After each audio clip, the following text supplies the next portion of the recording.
In the 50-year history of the College World Series, possibly no field had a stronger lineup than the collection of teams that assembled in Omaha for the 1996 tournament. For the first time ever, 7 of the 8 teams were #1 regional seeds. And the 8th, Gary Ward's Oklahoma State Cowboys, came blazing in, riding a 15-game winning streak and were the nation's highest-scoring team. The Southeastern Conference scored a trifecta by placing 3 teams in the field. The #1 seed in the series, the Alabama Crimson Tide, who had made a remarkable turnaround under second-year skipper Jim Wells, a former assistant of LSU's Skip Bertman. #2 seeded Florida Gators, led by young yet seasoned Andy Lopez, who won the 1992 national crown with the underdog Pepperdine Waves. The LSU Tigers, who had already won 2 titles in the 90s, were led by Skip Bertman, USA's choice to lead the 1996 Olympic team, entered the tournament as the #6 seed. The ACC wasn't far behind, sending 2 teams to Omaha. The 4-seeded Clemson Tigers, whose third-year coach, Jack Leggett, brought the nation's top pitching staff to Omaha. The #7-seeded Florida State Seminoles were making their 10th appearance in Omaha under head coach Mike Martin, who has led the Seminoles for 17 years. Joining the SEC and ACC teams were the 5th-seeded Miami Hurricanes, who won 2 titles in the 80s under Ron Frazier, and now were looking to capture their first under Jim Morris. The tournament also included the nation's winningest team, the 3rd-seeded Wichita State Shockers, who had won 54 games under Gene Stevenson in the 96 season. These 8 teams would be playing at a once again improved Rosenblatt Stadium. As the popularity of the College World Series has grown the past decade, so too has the media coverage and a demand for tickets, making these renovations an important part of the continued growth of this great event. Indeed, Rosenblatt Stadium has evolved into a first-class showcase for the NCAA's baseball championship.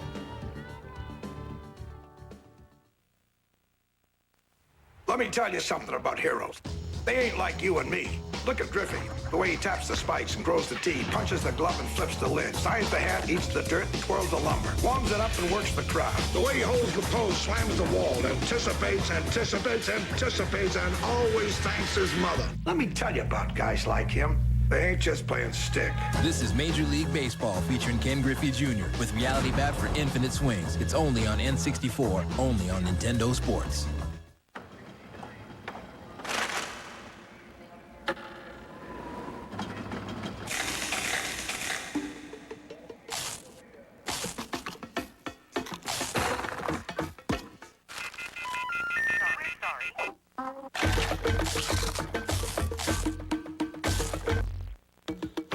Slam the stack.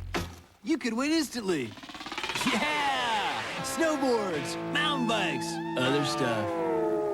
A lot of what I know is genetic. Like, always wear a cup. Never accept a blind date. Hey, Ma! Your date's here! And never, ever play with fire. Unless you're a god. Like me. Unlike the guy next door, I control the heat. I patrol the meat. When I flip the deep and fly the birds, the men step back. And the ladies step up. Nice. Shish kebab. They know I've got moves. They know the difference between a griller and a grill master. Wow. Ooh.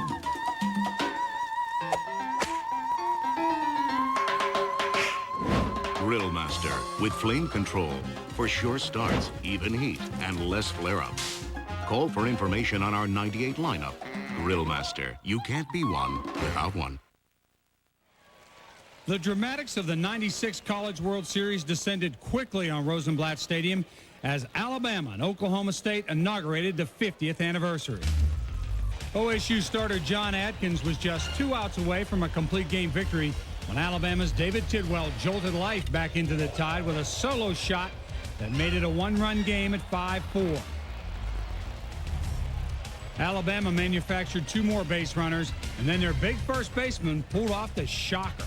Runners at first and second for Alabama. Pitch on the way. High fly ball, left field.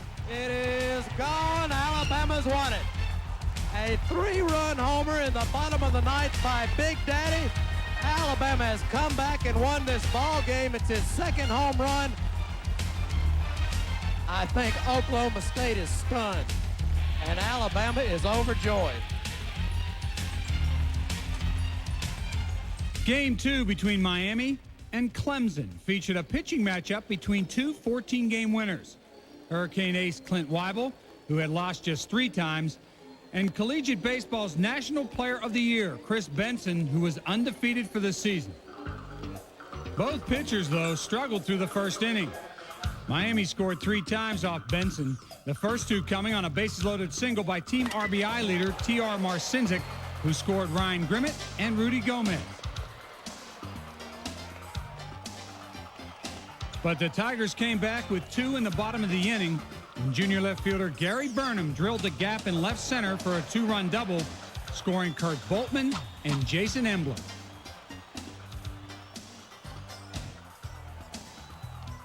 The Canes added one of the most unusual runs in College World Series history in the second inning when Gomez hit a shot down the left field line. Swung on, a fair ball down the left field line. That'll be played off the wall out there by Burnham, and it'll be an easy stand-up double for Gomez. Burnham thought it was a foul ball. He threw it up into the stands. No. Yep. No, and he's going to get home plate. Ball was fair by a foot or more. I wonder why he was loping over there, so I thought he was looking to play the carom, and look at Jack. After the wild 4-2 start, the pitchers settled into a duel that included 15 strikeouts by Benson, who led the nation with a 1.40 ERA. But it was Clint Weibel and Hurricane closer, freshman Robbie Morrison, that would claim victory in this one. Miami had caged the Tigers for a 7-3 first-round triumph. When it came to pitching, the Clemson Tigers and the Alabama Crimson Tide had 2 of the finest staffs in all of college baseball in 1996. That's what most folks at Rosenblatt Stadium expected to see as these 2 teams met to decide who would continue and who would go home. But what would transpire was one of the most thrilling, emotion-packed offensive displays of baseball in recent College World Series history. Clemson thought they had 3 runs on the scoreboard in the 4th, but center fielder Doug Hall took them off. Here's the 2-2. Fly ball deep center field. Doug Hall goes back at the wall. He leaps, and he caught it! Holy cow, he caught it off the wall! The next batter was Gary Burnham, and an extra few feet made a big difference for him. 2-0 pitch. Well hit to right field. Going back on it is the right field. This is out of here. A 3-run home run by Gary Burnham. But in the bottom half of the 7th, the Tide came rolling in. Pitch to him, high drive, left field, way back. It is going to be out of here. There's another home run for Alabama, the 3rd of the day. It's 10-6. That home run chased starter Ken Vining. Then with the bases loaded, Coach Jack Leggett went to closer David Shepard. Pitch to Taft on the way. High fly ball, way back. It is out of here. It's a grand slam home run for Brett Taft. We're tied at 10. He has homered again. Who would have thought that? The little shortstop, the senior from Hueytown, has just put it in the bleachers, and we're tied at 10. There's a base hit to center field. Rounding third, Burnham. He'll come to the plate to score. And it's now 12-11, and runners still at first and second. And the pitch. That's driven in the gap in right center field. It is off the wall. 2 runs are going to score. Livingston's going to haul into second with a stand-up double, and the Tigers grab the lead. Chopped up the middle and goes off the glove of the shortstop Taft, and another run will score. And down to second, Boltman, he's out. This unlikely offensive barrage still had a half inning left. And by this time, everyone felt it would come down to the last out. With a 1-run lead, it was left to Billy Koch to face the Tide's leading hitter, senior Dax Norris. The pitch. Ground ball. Ambler to Koch. Ball game's over. The Tigers advance. The Clemson team called this the most exciting game they'd ever played. And most exciting of all, the College World Series would last a little longer.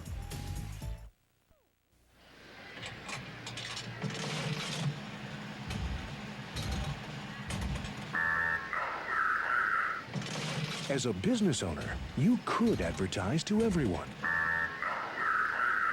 Or you can target your advertising specifically to your market. Why gamble with your advertising dollars? Media Partners, your link to targeted television advertising. How does it feel to slide into 1,000 gallons of gelatin? You can find out by participating in the Leukemia Society's 9th annual Gelatin Splash on Friday, June 5th, 6 p.m. at the pier. Prizes will be awarded to the top 10 fundraisers. Spectators are invited to come down to the pier for the Gelatin Splash Party. Cheer on your favorite splasher and help fight leukemia. All interested splashers can register by calling Gelatin Splash Headquarters at 635-9111. Brought to you by Adelphia and these fine sponsors. Sports Center. So Charlie says you're maybe the 50th best heavyweight. In the world? In Georgia. But when there are differences, we keep it in the family. So Carl started drinking a little bit. And then he was going on and on about he and Mrs. Met. I mean, nasty stuff. Nasty. And keeping it in the family has made our family stronger. Charlie, come on out and get your whooping. Charlie, come on out. Stand up. In 1996, the NCAA celebrated the 50th anniversary of the College World Series, a series that began innocently in 1947 and now rates as one of the premier events in all of sports. Back in 1947, Yale and California met for the first ever national championship of intercollegiate baseball. Cal squeaked out an 8-7 victory in front of a few thousand fans in Kalamazoo, Michigan. Though the game didn't receive a lot of attention, it was the beginning of something big. College baseball meets in the heartland. Everything was, well, it was on a much smaller scale than you see here today. It was exciting, and I guess at the time, I don't know, as we really realized we were doing something that was going to be last for 50 years. It was just one hell of a good experience. We really enjoyed it. One participant in the 1947 championship was a left-handed first baseman from Yale, who'd go on to win the NCAA Theodore Roosevelt Award and become the 41st president of the United States. 50 years ago it was that I participated, and I can still vividly remember some of the memories. I happen to remember losing in the finals of 2 World Series, but nevertheless, I remember getting there. I remember running up to the final games, dusting off a lot of good teams, and the joy of that victory, and I remember the sadness of the defeat. But best of all, you make a lot of friends in the series. I've stayed in touch with a couple of the coaches from the series. And I think those kids will look back and say, this was a great moment in my life. In 1950, the College World Series moved to Omaha, Nebraska, bringing with it a rich tradition that continues today. That tradition includes some of the greatest players and coaches to ever play the game of baseball. From Rod Dato's USC dynasty in the 60s and 70s to Arizona State powerhouses, first under Bobby Winkles and then Jim Brock, to an unprecedented 17 appearances by legendary Cliff Gustafson of Texas. Dick Seifert of Minnesota, Jerry Kindle of Arizona, and Augie Garrido of Cal State Fullerton. Players such as Dave Winfield of Minnesota, Dave Kingman of USC, Roger Clemens of Texas, and the list goes on and on. In modern times, it has become an event like none other, steeped in a long tradition of great teams, great coaches, and great players. In honor of the great players and coaches who had played in Omaha, the NCAA brought back the College World Series all-time team. To help celebrate the 50th anniversary, the NCAA also invited back participants from that very first game in Kalamazoo to share in the festivities of the 1996 College World Series. Thanks in large part to these pioneers, the College World Series will no doubt continue to escalate to the heights that couldn't even be imagined on that summer day 50 years ago in Kalamazoo, Michigan. You heard about the high-endurance deodorant challenge from Old Spice? It's great at stopping odor. But what if you got to stop sweat? Well, now High Endurance makes a powerful new antiperspirant. A white solid that goes on clear. See? No white flakes. So you can stay dry without the white mesh you get from some other antiperspirants. Guaranteed. Or call 1-800-PROVE-IT and Old Spice will buy you a stick of yours. So take the challenge. Because this is more than just an antiperspirant. This is the high endurance of antiperspirants. A good sweat isn't so good once the game is over.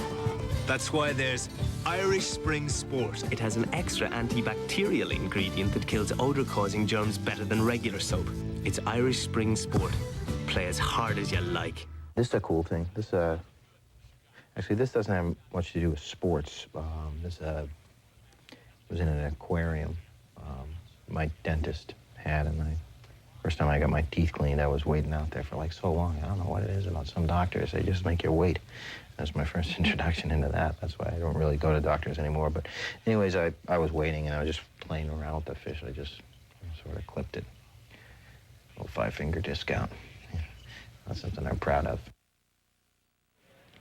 The Miami Hurricanes were just one win away from a berth in a national championship game. And one of the reasons was their impressive opening round victory over Chris Benson and the Clemson Tigers. It was the first loss of the season for Clemson's phenom, and the Canes were looking to do it for the second time in less than a week. The answer came quickly. For the nation's best pitcher facing the nation's best hitter in the first inning, Miami's Pat Burrell turned on an inside pitch and ripped it into the corner for an RBI double, scoring Ryan Grimmett. Then, junior Michael DeSalle doubled home Burrell with a drive to left center field, making it 2-0. The Canes added a third run, but the Tigers got right back in it during their first at-bat. Curveball hit down the line and left. That's going to be in there. In the seats, as a matter of fact. A line drive home run by Matthew LaCroix. Matthew LaCroix's 2-run line drive home run over the left field wall made it 3-2.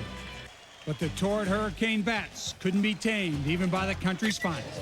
Marcinzik hits a long drive to left field. Can the ballpark hold it? It can't. Miami leads this game 6-5 on a home run by Marcinzik.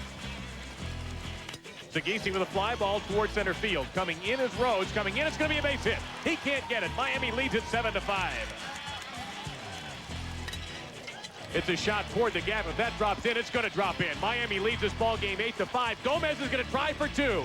And the throw is wide, and Gomez with a sliding double. And the Canes have built back their 3-run lead. In the 8th, Benson was finished, but the Miami batters weren't. Freshman wizard Pat Burrell dealt the final blow. Oh, my. Oh, my. Crush it out of this ball yard. And I don't want to pat myself on the back, but I said hit one out of the ballpark, and he did. It is a 3-run home run for Pat Burrell.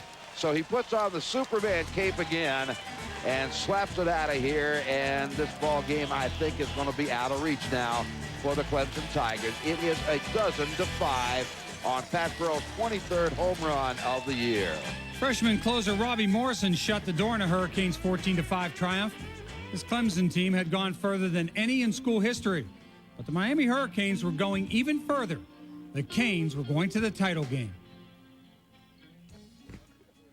The two coaches on the field in Game 12 for LSU in Florida had won 3 of the last 5 college baseball championships.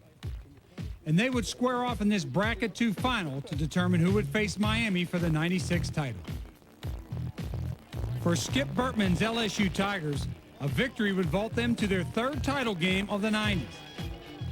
In between LSU's 91 and 93 crowns, Andy Lopez led Pepperdine to the pinnacle of baseball and now hoped to do the same with the Florida Gators. LSU's All-American left-hander, Eddie Arnold, struck out 8 and kept the Gators guessing with a combination of fastballs, sliders, and changeups. But Florida's top winner of 96, lefty John Kaufman, was matching Yarnell pitch for pitch. The Tigers scored first on aggressive base running by Eddie Furness, who scored from third on Brad Wilson's chopper in front of the plate in the second inning. The Gators tied the game in the fifth when senior David Eckstein roped an RBI single up the middle to score Matt Duncan from second base. Then in the sixth, LSU loaded the bases for senior Justin Bowles, who was batting a remarkable .600 in the series. The 2-1 pitch, swung on and hit hard to right field. It will be back and off the top of the wall. Dunn is in. Cooley stopped at third. It's now 2-1. The Gators threatened in the eighth, but LSU reliever Patrick Coogan came on and struck out Matt Duncan to extinguish the flame. In the ninth, Bertman used two more pitchers, and his bullpen didn't let him down. Now the wind-up. Here's the 2-1 pitch. Swung on a ground ball to Dunn. This could do it. Here's the throw over. Tigers win and will play for the national championship on Saturday. LSU hadn't won a game all year long with less than 3 runs, but they made these two count when they needed them. A courageous Gator run in the '96 series was over. It will be the Tigers of LSU once again fighting to be king of the jungle. Oh, you miss me. I miss you. You know, one time I had this great sandwich. They buttered the bottom of the bread, but not the top. Love you too, my little raisin. Sorry about the long call. It's just that 1-800-COLLECT's got a really low rate, 10 cents a minute every evening. 10 cents a minute? Amazingly cheap for a collect call, isn't it? 10 cents a minute is incredibly low. Now, I too have a little raisin, and I'd like to call her using 1-800-COLLECT, of course. Oh, I'm free to go on living. 1-800-COLLECT, 10 cents a minute every evening. Discover the amazing training secrets of America's finest baseball school in an exciting instructional video. Baseball World's Defensive Drills video features professional scout and instructor Tommy Mansky and the same techniques that produced his back-to-back-to-back AAU national championship teams. Collegiate Baseball Magazine's editor calls it a masterpiece, the best drill video ever produced. This video is endorsed by top professionals like superstar Fred McGriff. This is the instructional video that gets results. The Defensive Drills video benefits players of all ages and ability levels and makes a great gift too, so call now. The name's Stein. Lusenstein. This summer, if you're looking for action, Blast off! X marks the spot. The X Games, coming June 20th.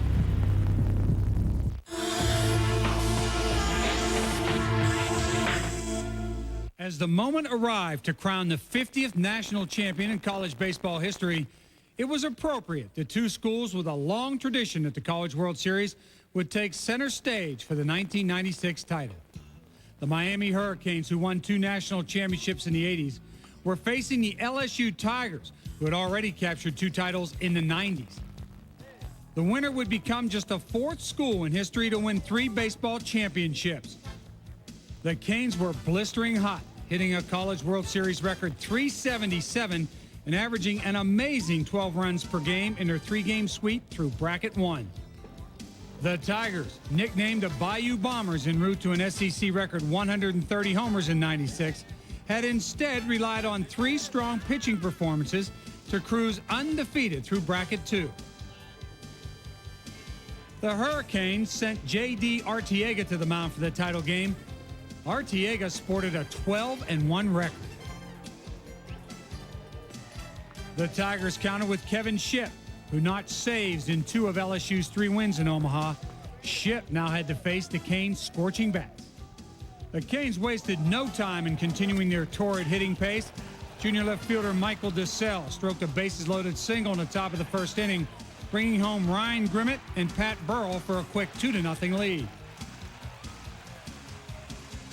A sterling defensive play by LSU's junior second baseman Warren Morris in the 3rd saved a run and provided a spark for the Tigers going to the bottom of the inning, where sophomore center fielder Mike Kerner started to score him. 0-2 pitch. Swinging a line drive, base hit into right field. 1 run will score, and that'll be it. Oh, they got 2 runners at third base. They got pitch problems. Here we go. Let's see if he runs him right back. Now the runner is going back towards second base. And they could get a double play right there. Man goes to second, and he slides in safely. The batter, Mike Kerner, while all this was going on, went to second base. The base running mistake cost the Tigers an out, but all SEC third baseman Nathan Dunn's drive to deep center field scored Morris to tie the game at 2. Then it was Eddie Furness's turn to produce. 1-1 is a one-hopper up the middle base hit. Furness with his first RBI of the series, and LSU has 3 on the board here in the bottom of the 3rd inning, and they take a 3-2 lead.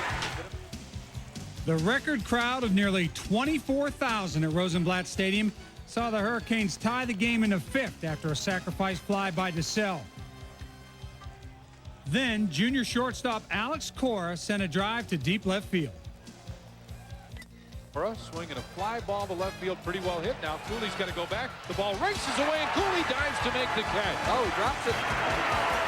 Cooley going over to argue with the umpire. Here comes the runner around third. He will score. Cora goes into third. He's safe. The diving attempt by Chad Cooley was ruled no catch. The rule states it is not a catch if simultaneously with or immediately after contact with the ball, the fielder collides with a player, fence, or falls down, and as a result, drops the ball. Once the dust settled, Miami added 2 in the 6th to go up 7-3. LSU got a run in the 7th to pull within 3. Then LSU's record-setting RBI producer, Eddie Furness, ripped a hit to right field that was bobbled by Rivero and allowed Dunn to score all the way from first base. Now the score was 7-5. The Tigers kept coming in the 8th, loaded the bases, and sophomore Mike Kerner's drive was long enough to left field to score captain Tim Lanier and bring LSU to within 1 at 7-6. Then Nathan Dunn and the Never Say Die Tigers tied it up again. Morris into the belt, first pitch. Breaking ball, bouncing ball goes into the hole. Here comes the runner around third. He will come in to score, and we've got a tie ball game at the College World Series in Omaha. 7-7, LSU and Miami. This classic championship grudge match headed to the 9th inning. With Marcinsic on second, Miami shortstop extraordinaire Alex Cora came to the plate. To the belt, check second, 0-1 delivery. Line drive, base hit down the left field side. They're waving the runner in. Here comes the throw from Chad Cooley. It is on line, and it just goes a little bit away, and Miami takes the lead. Fans at Rosenblatt Stadium were on the edge of their seats as these two teams fought back and forth in a gut-wrenching battle for the championship ring. To the bottom of the 9th it went. The Tigers had 3 outs to make one last charge. Base hit right down the line. Wilson rounds first. He's going to try for second. Here comes the throw from the left fielder, Rivera. Wilson, safe. He just did keep his hand on the bag. Then Justin Bowles grounds to first to advance Wilson, and Tim Lanier goes down swinging. All-American freshman reliever Robbie Morrison would face LSU's number 9 hitter Warren Morris, who was coming off hand surgery in April and had just returned to the lineup in the regionals. It was stuff that kids dream of. College World Series, bottom of the 9th, 2 outs, tying run on third. First pitch, fly ball deep right field, could be gone. It is gone, a home run. Warren Morris with 2 outs hits a home run over the right field wall. Home plate umpire Scott Graham is shooing him off the field. He's got to touch home plate. There it is. Could this happen to a better person than Warren Morris? The Miami players, as the ball went over the wall, fell down almost as one. Unbelieving. Warren Morris, first pitch, take the first pitch and hits it over the right field wall for a 2-run home run. And the Tigers of LSU have won the national championship in dramatic come-from-behind margin. They defeat Miami 9-8. In a half-century full of College World Series thrills, none could beat this one. The dramatic heroics of Warren Morris, an LSU star who came back from injury and time to help his teammates battle for the title, put an exclamation point on an incredible game. A game that exemplified the true spirit of college baseball at its very finest. For the 3rd time in 6 years, the LSU Tigers were national champions. The proud heritage of the College World Series that started 50 years ago had indeed added a golden memory.